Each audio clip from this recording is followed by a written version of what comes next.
Cette vidéo va nous permettre de nous intéresser au Congrès de Vienne, signé en 1815, qui a pour but de mettre fin aux expériences nées de la Révolution française.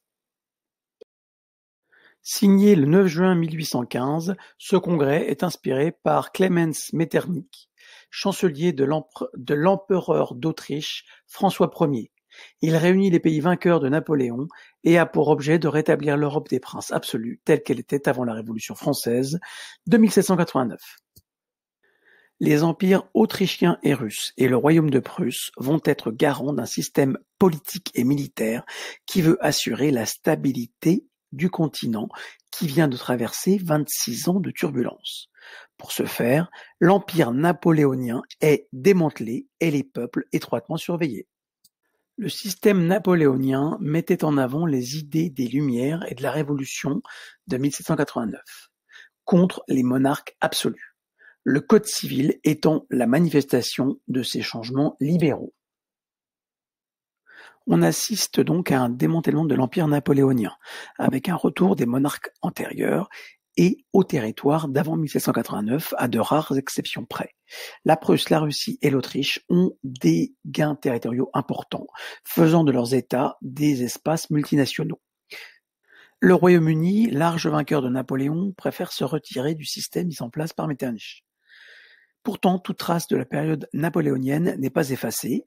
Ainsi, Murat, maréchal d'Empire, se voit attribuer le royaume de Naples. En France, on a le retour d'un roi dès 1814.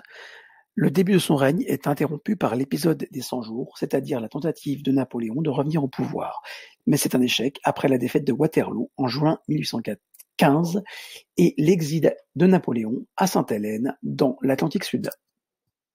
Les trois vainqueurs du Congrès de Vienne se doivent d'éviter toute résurgence de l'Empire napoléonien. Ils mettent au pouvoir les frères de Louis XVI, exilés depuis 1791. Ils rentrent en France. Le 3 mai 1814, Louis XVIII monte sur le trône. Ils instaurent une monarchie constitutionnelle à l'anglaise en octroyant une charte. Les principaux droits issus de la Révolution et de l'Empire sont garantis. Mais en même temps, la Marseillaise est interdite, le catholicisme redevient religion d'État et le drapeau blanc est rétabli. Pour éviter toute poussée révolutionnaire, les monarques de tous les États européens sont appelés à la fermeté, comme à Naples en 1824. La répression est donc forte dans une grande partie de l'Europe. Avec le Congrès de Vienne, un nouveau projet diplomatique est mis en œuvre. Il s'agit d'un nouvel ordre européen.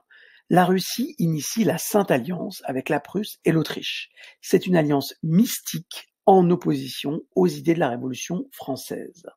Ces pays se donnent le droit d'intervenir hors de leurs frontières pour maintenir l'ordre. La France est réintégrée à partir de 1818, Louis XVIII donnant toutes les garanties aux trois pays vainqueurs de suivre les préceptes de la Sainte Alliance. Ce système va se fissurer avec l'indépendance de la Grèce en 1821 et surtout la victoire des libéraux en Belgique en 1830. Il éclate définitivement avec le Printemps des peuples, mouvement révolutionnaire qui secoue l'Europe en 1848. Mais ça, c'est une autre histoire.